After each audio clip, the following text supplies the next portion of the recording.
Rodgers is Aaron Rodgers, and that's all I have to say. He's still a top 5 quarterback in this league, and there's nothing really anyone can do about it. Everyone's looking for the young guy. They're looking for McVay. I think take a shot out Todd Bowles, get him a second shot at head coach, and see if he can do it. I don't think they will. If they don't have Anthony Davis, I'm saying it right now. If Anthony Davis is out for the playoffs, they don't make it out of the first round. It's crazy. And our kids will know how great Tom Brady is because he's going to be playing. Yes, it is 15.0%. I swear we didn't script that. All I could think of was Dame. 6-0. There could not be a better name. Speaking of young guys, how about the goalie, Ottinger? He was a 6th-round pick. This is a fairy tale story that's being written in front of our eyes. That's what the Yankees brought Garrett Cole to do. They didn't struggle against the Padres. The Padres didn't really put up a fight in most of the games. Jerry Jones, hope you're listening because this is why you shouldn't have given Zeke this contract. Just thought I'd point that out. I feel like Luka will take that next step, and if he can get a 3 ball consistently around 35%, I feel like they could become a contender.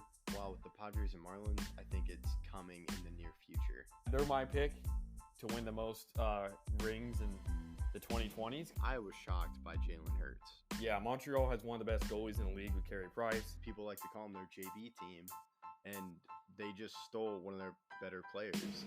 Hi, I'm Landon Bowe, and you're listening to Outsiders Opinions with Kevin and Austin. What's up, y'all? Make sure to check out our first week of 8/22. Last episode of that week just posted Wednesday, September 1st. When we will start releasing this week's opinions this week, starting tomorrow.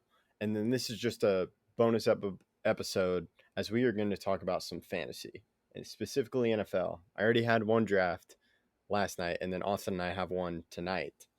So I'm very excited. But let's talk about our fantasy picks for this year. I'll let you start with the best player in your opinion. So the player, if you have the number 1 overall pick in the first round, you should be taking is Christian McCaffrey.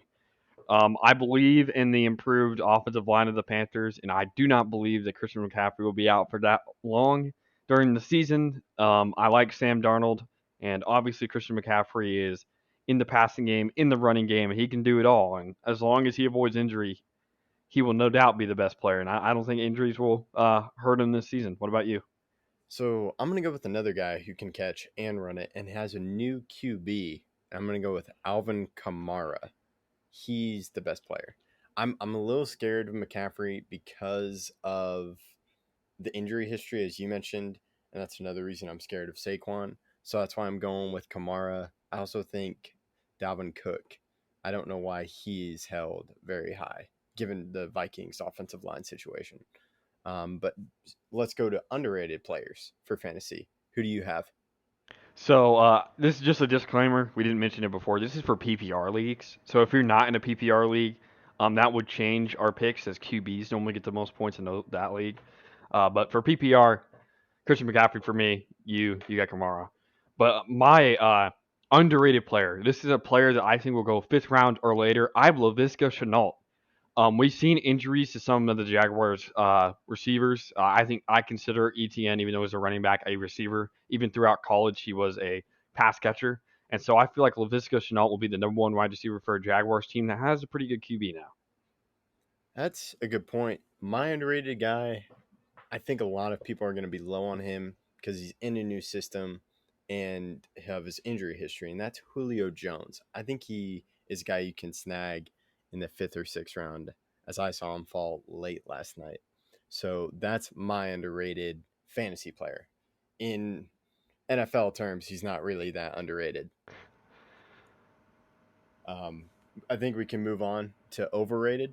Who do you have? So overrated. This is a guy I think is going to go 1st round, maybe 1st pick in some leagues that are PPR. I have Patrick Mahomes. I obviously think Patrick Mahomes is a great player. The best QB in our league currently, Patrick Mahomes. However, there's going to be some people who take him in the 1st round.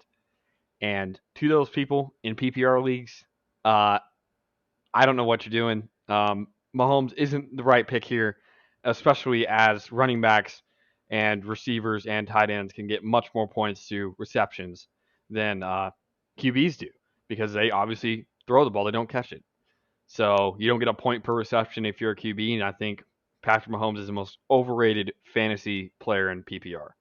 I think that happened last night in the draft I was in. Someone drafted him number 5 overall. I was happy with it because I was able to snag. I didn't expect Aaron Jones to be there at 11, so I snagged Aaron Jones. I'm like, yes, I want this. My overrated guy is a running back, and it's Antonio Gibson for the Washington football team. Wow. Okay.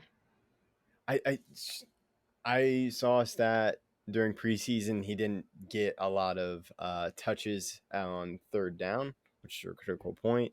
I think it'll just be running, and it'll be in a committee style for Washington. So I think he's held a little bit too high. Like could still be good. It's just I think he's overrated at this moment. I'm guessing you disagree with me. Yeah. I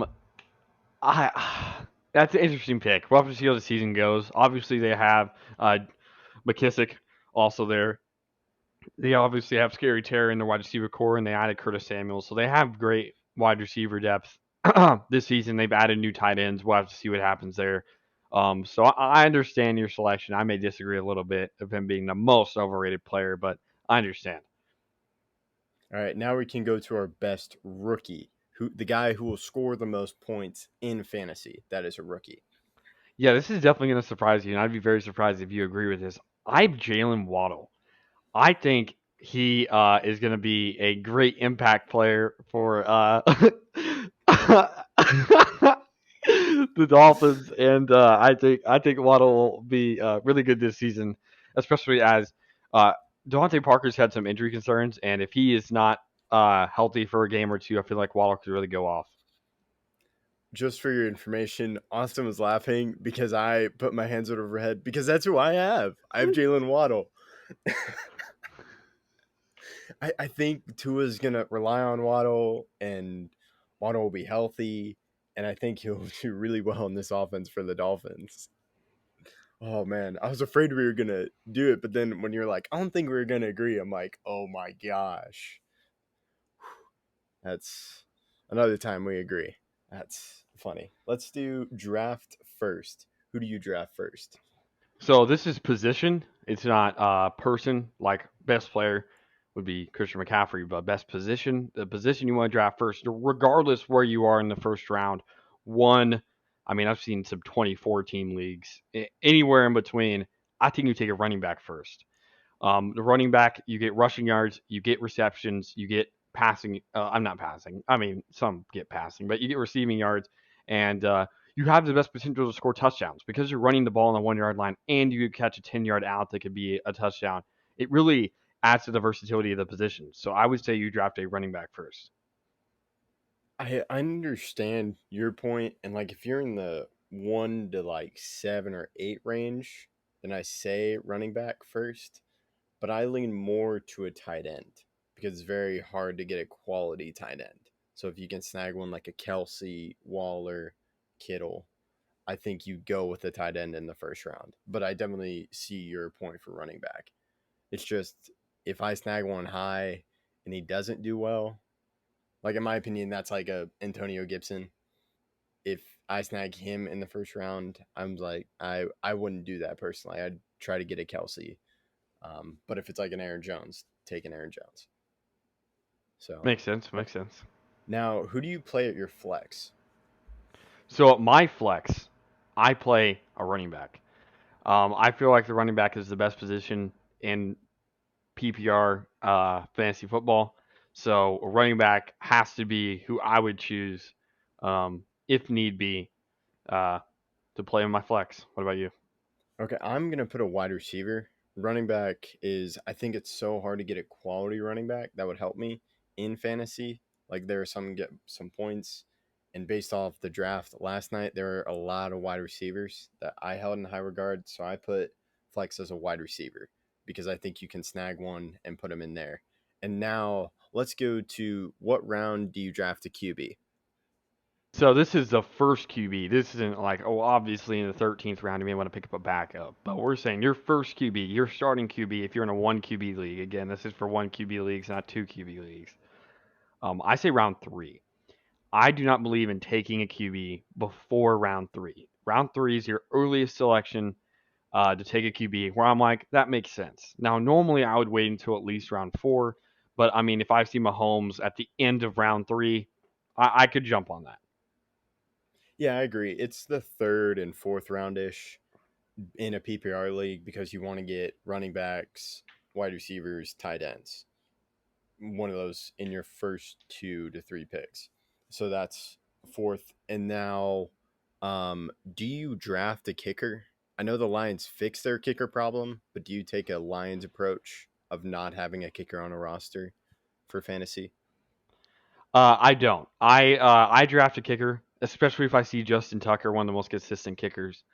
I've even seen people carry a kicker on their bench. I'm not for that. I'm one kicker when he has a bye week. Put that kicker, especially if it's Justin Tucker, on your bench, or even cut him for that week. No one's gonna pick up a kicker that has a bye to play him the next week.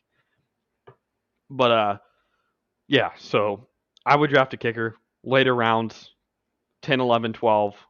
That's probably where I'd draft a kicker. But I think drafting a kicker, especially a good one, jumping on him early, getting a Tucker, I feel like could be really helpful. Yeah, I think you should draft a kicker. I definitely agree. Um, there was just no kicker slot in my fantasy draft, so I couldn't draft a kicker in my thing. But I did draft a defense because I think there's some special defenses out there like Washington. I'm also a big believer in the Patriots defense. Weren't 2 years ago, weren't they like the best defense to have in fantasy? Yes, the Patriots back in 2019 were very, very good. And last year, teams like the Bears were a little bit more inconsistent, but they were probably a top 5 team. The Rams were high up there. The Dolphins were high up there. The Washington football team, all high up there. But yeah. So do you draft the defense? Of course. I feel like a defense, especially if you can get one of those top 5 Steelers, Dolphins, Bears, Rams, Washington football team, I feel like you have to. Now, if you don't get one of those top 5, I still believe in drafting a team, but I would draft like maybe, uh, like for week 1, draft a during your draft, see who plays week 1 or who has easy opponents at the start of their schedule, and then draft that team. And then if they start to do bad or perform against better teams, then you start picking them up in free agency. But that's a really risky route, and especially when you get to playoff time, you need a good defense to give you every point possible. Yeah, I definitely agree. And if you can't get one of those top tier defenses, you're just going to have to do it based on how you think week to week it will play because there aren't many good defenses out there. Definitely don't draft the Cowboys defense. Um, that's my advice. And that concludes our episode. So, hope you enjoyed our little fantasy. Um, it's a little hard to do a fantasy draft because I was thinking about it for this podcast, but like it'd be tough to have time. So if that's something you want in the future, let us know in the comments at our email, outsidersopinions2020@gmail.com. So thank you for listening. And then make sure to be on the lookout for our opinions of the week for August 29th. Thank you for listening.